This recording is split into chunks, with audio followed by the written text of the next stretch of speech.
Right. If you just tuned in now, we are currently live on our Facebook, also on our YouTube channel. Tell a friend to tell a friend to tune in, as I'm currently joined by our resident development coach, Melvin Dirkse, who owns a private practice in psychology and education. Good morning, sir. How are you doing?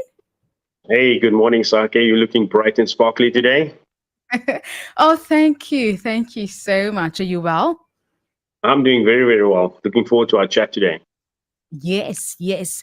Likewise, and I believe it's a beautiful add-on from last week's conversation as we are touching on establishing healthy parent-teacher relationships. And I want us to, before we can dive right in. What inspired today's topic?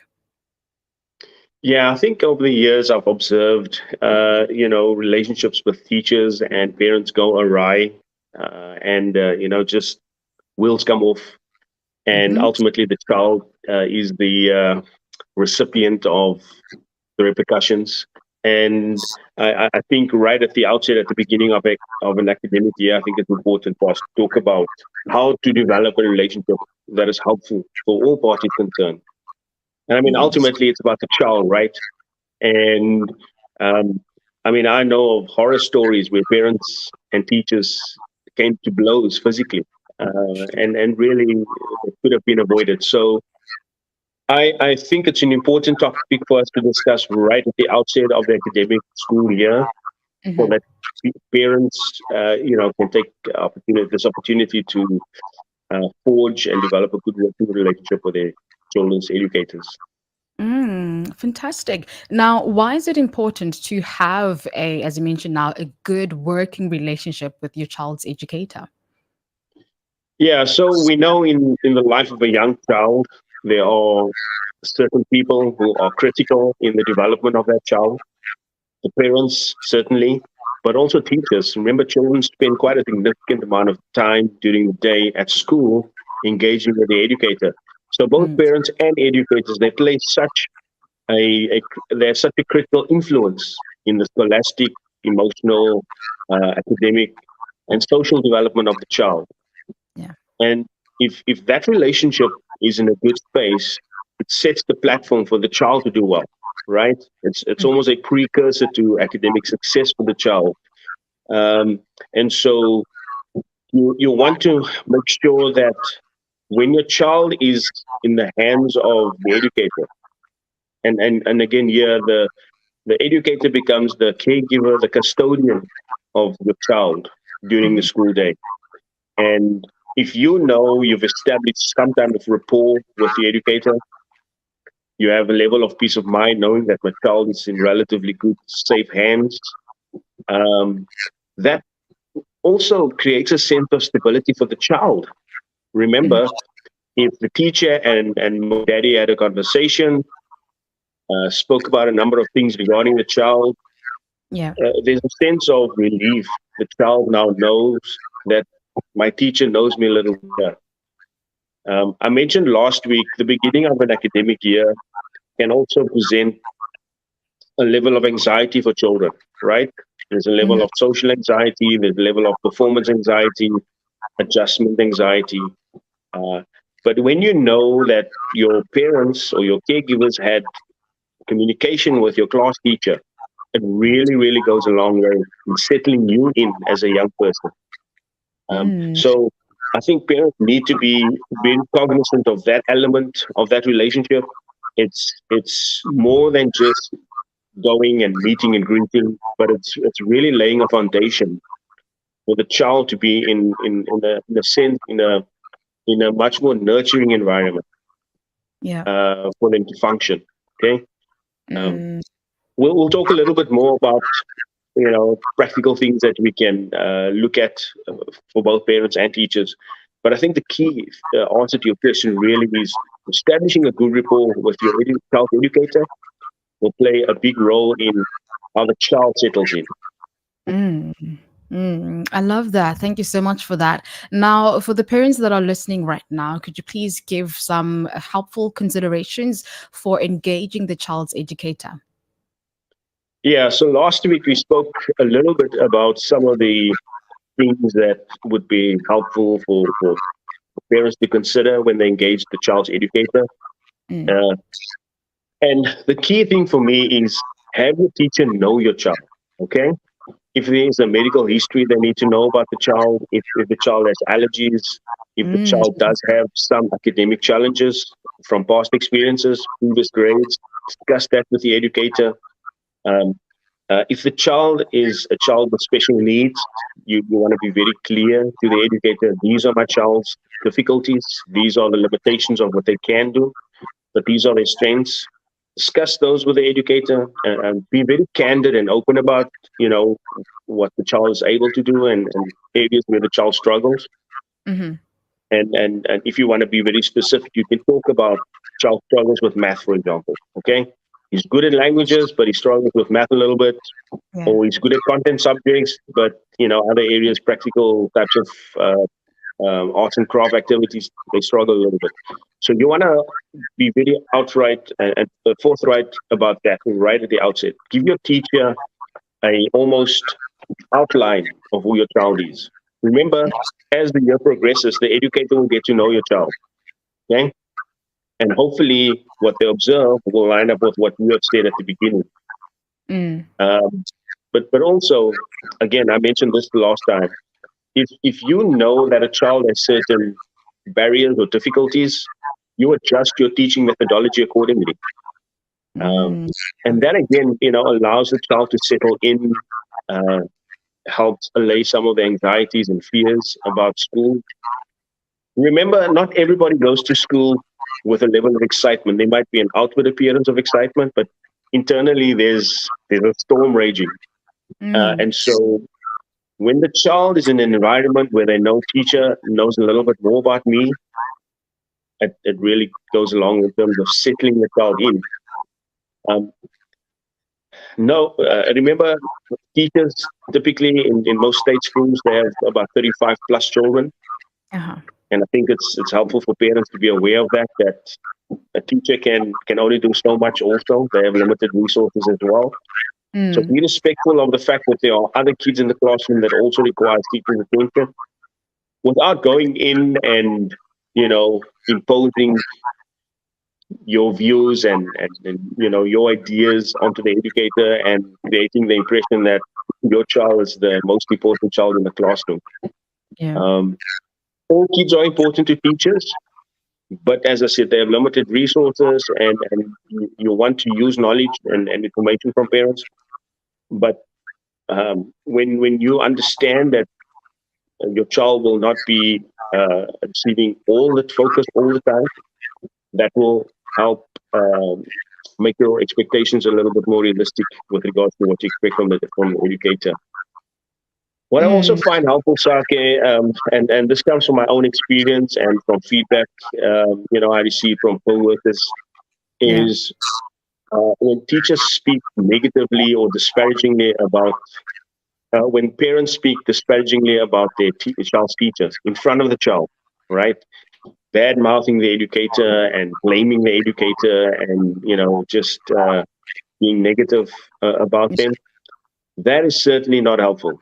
That is not how you lay a foundation for that academic year. Okay, Mm. you want to use any opportunity to establish a good rapport, but also help the child understand that the teacher is the teacher. Okay, they are the professional person that is given the responsibility to teach you and Mhm. to nurture and provide a growing environment for you to flourish academically. But not to go in and almost set the child up against the educator. That is a sure recipe for behavioral problems in the classroom. And Mm. that is never helpful. If there are Mm. problems that arise in the classroom, the child comes home with there was a situation and the teacher, according to the child, didn't handle it the way they wanted it to be handled. The parent is all worked up. They run directly to the principal or even run directly to the SPP without gathering all the information. Yeah. That is a recipe also for absolute disaster, your child and your relationship with the teacher. So you want to know that if my child comes home and in their mind there was a certain experience incident, that you gather all the information by going to the teacher. Okay. Mhm. Um, if you go to the principal or the higher authorities, you undermine the role of the teacher effectively. Okay. The child loses respect for the educator, and then again, you see tremendous disrespect and behavioral problems in the classroom because the child has no respect for the teacher, the parent has no respect for the teacher. Mm. That is not a conducive environment for learning to happen. Okay. So I would Yeah. encourage parents to be considerate of that. I would also encourage parents to develop a communication plan with the teacher. Okay. Um, if it's a message book or a homework book or some type of written communication, make sure that you and the teacher agree on certain things. If it's a WhatsApp number, WhatsApp group, make sure that you you're not calling people at outside office hours, as it were, Mm. um, and making sure that the the number that you receive, you use it responsibly. Okay, Yeah. Yeah. and I'll talk a little bit more about boundaries in a few minutes, but you want to use the number responsibly and in a professional way, effectively. Mm. If it's telephonic contact, again, you want to use wisdom in when you contact the teacher. Try not to do it during teaching contact time. If you know when there's a school break, you call at that time, or be wise in that. If the teacher's okay with email communication or even online interface, Mhm. make sure that you and the teacher agree, both agree that that is in order for both of you. Okay. Mm. What I also Mm. find helpful is to keep the teacher informed about development in the home. Okay. Yeah. Remember, when we see our kids in the classroom, you have a snapshot of their life. You don't see the full picture. Okay. Mhm. So a child comes to school and they present with certain behaviors that could be informed by what's going on in the home. Okay. There could Mm. be gender-based violence in the home.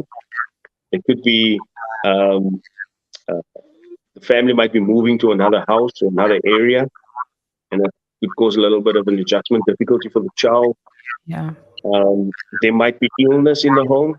One of the parents might be ill. You want to know that as a teacher.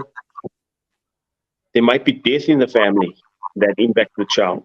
Okay, and even so, okay, a young child can experience the loss of a loved one in a tremendously negative sense. Okay, and it will impact how they perform in school. So, as a parent, you want to make sure that you communicate all of these things to the child's educator, Mm. so that they know why the child is behaving in certain way. Yeah. Sometimes you might have a child that's really very happy, joyful, and suddenly the child is quiet, teary, withdrawn. You want to know why that's happening. Okay? Mm. But it can Mm. only happen if you have a good communication plan between the parent and the educator. Yeah, yeah. Now, before we can talk about, boundaries with regards to parent-teacher relationships, I quickly want to circle back to something that you made reference to with regards to the negative comments, that the parents would make in front of the child and the teacher. Let's flip the script a little. Right. What then happens when such comments are made by the teacher in front of the child and the parent? Also, in a different scenario where, as the parent, you're trying to initiate a good working relationship with the educator. However, you are hitting a brick wall. What Yeah. can a parent at that point do? Yeah, and sadly that does happen. I've seen that. Yeah. You as a parent, you're diligent, you're enthusiastic about establishing that relationship, and unfortunately, the educator is indifferent. Mhm. They have their own issues. They're struggling with their own difficulties. They have workload issues. They have personal issues.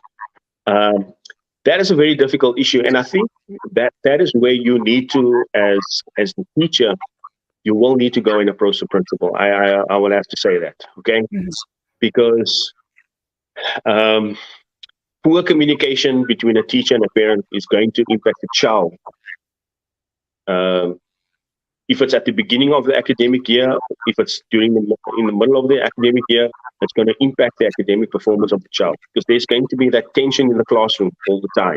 Okay, you almost have a sense of, my teacher's treating me differently because of the issues with my parents. Yeah. And sometimes teachers do become frustrated. They do become overwhelmed with just the pressure of being a teacher, and they will say things that's perhaps unkind or cruel. Perhaps Mm-hmm. they will say it intentionally, and sometimes they will say it just, spur of a moment type of expression. Yeah. You want to Yeah. be very intentional to address that, and not simply say, "Oh well, that's the way the teacher is." Educators have a responsibility to not only engage children in the classroom, they have a responsibility towards parents, certainly the school management team, but also teachers, have a responsibility in terms of the community. Okay? What type of individuals are we producing and sending out to the community? And, Mm-hmm. and, and perhaps some teachers don't realize that.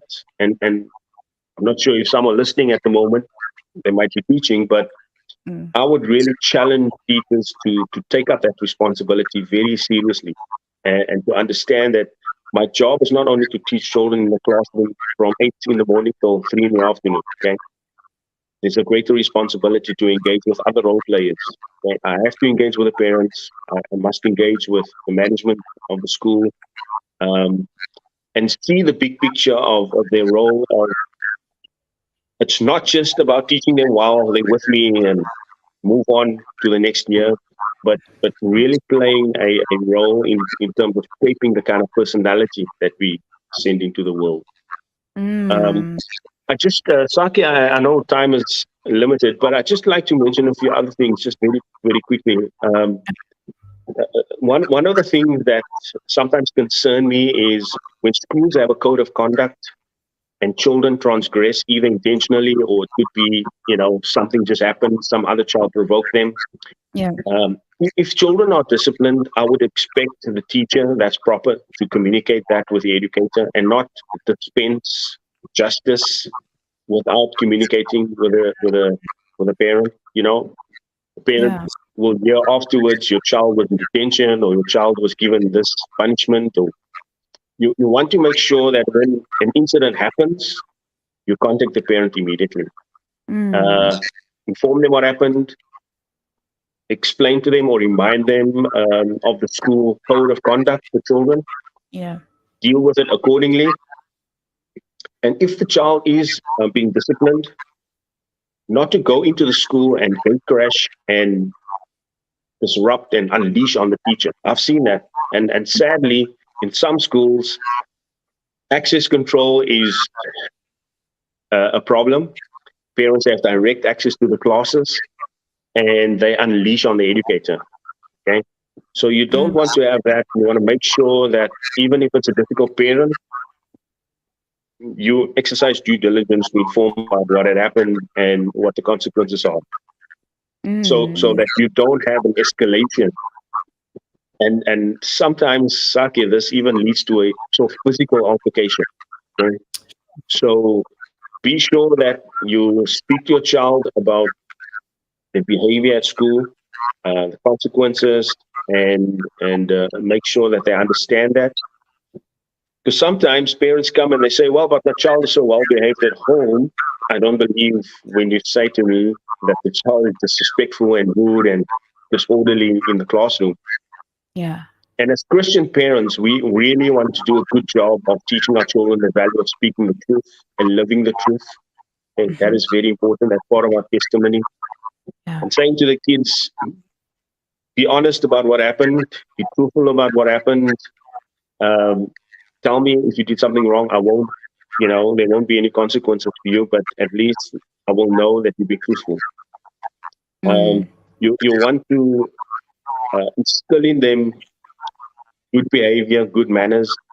That is how, as the Bible says, we are the salt of the earth, and even through our children, we want to be that in the world. Okay, children are recognized for being respectful and well behaved and doing well academically. So Yeah.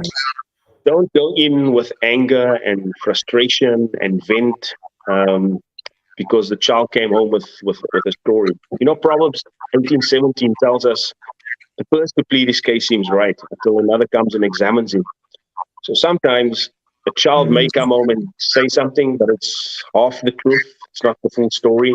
Make sure Mhm. you get the full story Yeah. before you unleash on teachers.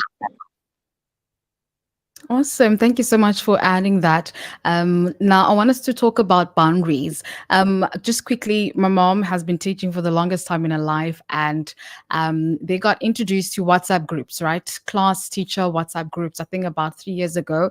And she's not quite great with technology, but I think, with some of the tips that you're about to, give us now with regards to boundaries, I think she would really benefit from that because she would have the parents of the child call her late in the evening or texting her late in the evening or even during weekends. So please just give us, a reminder to parents, to respect and maintain boundaries with the child's educator. Yeah, this is a big one, Sak. It's quite significant. Just on the WhatsApp, there's a bunch of other things I'd like to speak to just briefly, but just regarding the WhatsApp interaction. So I know some people use a business account, and the account is only active during certain times of the day. That could be an option. But when you hand out your number to educators, when you hand out when a teacher hands out their number to parents, Mm. they need to lay the foundation right there at the outset. Okay, these are the hours that I will answer the phone. These are the times that I'm available. If it's after hours, if it's weekends, if it's public holidays, I do not respond. Okay? Mm. Um, as somebody says, we teach people how they behave towards us. Okay, if you Mm. answer messages at 9 on a Saturday evening while you're at a braai with your family and people are texting you and asking things, you are allowing people to boundary cross, right? Yeah. You want to make sure you don't answer after hours, you don't answer over the weekend, Sunday morning. Somebody's perhaps sleeping in, laying in bed, and they find time to text you and ask questions. You need to be very clear about that. Okay. Mm. Uh, I think um, uh, you must be honest with parents and say to them, I only respond during certain time. And then sometimes when a teacher is demonstrating a level of empathy, some people might use that a little bit too much. Okay. Mhm. And True. so I would encourage parents who may be listening today, be very wise and discerning what you share with a teacher. If the teachers are just a naturally caring and encouraging person, be sure that you are using wisdom and discernment in what information you dispense. Okay. You don't want to talk about your financial situation at home, difficulties. You don't want to talk about your marital discord. You don't Mm. want to talk about the challenges and issues that you face perhaps as a single parent and unleash on on the educator. You don't want to badmouth your spouse, or perhaps the spouse is unsupportive and uncaring, and you use the WhatsApp line to unleash and just open up. Okay, that would be real boundary crossing. Okay? Mm. Your role as an educator is to uh, provide for the academic needs of the child, essentially, and not to engage parents on that level. Yeah. Sometimes teachers can be drawn in so much it then becomes problematic for them. Okay, because you'll have a spouse coming into school and saying, "You said this to my wife," or "You said this to my husband," and it just escalates. Mm. So teachers and parents must be discerning what they share, what types of information they um, speak about when they engage with each other. Um, and so be very respectful of educators. And sometimes parents would even show up in schools, and I think this is the reason why most schools have access control now at on the premises where they have to come through a security person. Mm. Sometimes parents will see a teacher and just run towards them and ask them questions and delay them from getting their kids ordered and into classroom.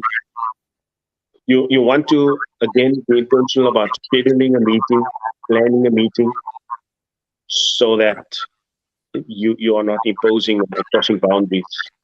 Yeah. I think those would be helpful things to consider. I also think it's important, Sasha, for us to show some appreciation for our teachers. Yeah. Teachers are struggling. Yeah. It's really difficult. It's really tough. I was a teacher for a number of years. There are multiple challenges from different angles. You deal with the curriculum, you deal with the learners, you deal with parents, you deal with the department requirements, you deal with workshops and training and all sorts of things. So there's a lot coming at you. Mm. And I think it'd be nice and helpful if parents from time to time express that appreciation to teachers. It goes a long way if some parent comes to you and say, "I appreciate what you do. Here's even a little gift to thank you for what you do." That Mm. can be lubrication for your soul when things get tough in the class. Oh, Melvin, thank you so much. But because of time, we have to wrap things here. But for the parents that are listening and that love to extend on this particular topic, how can they get a hold of you? Number it's 083-763-2835, 083-763-2835. Fantastic. So thank you so much, and we'll chat again soon. Take care. You're welcome. God bless. Awesome.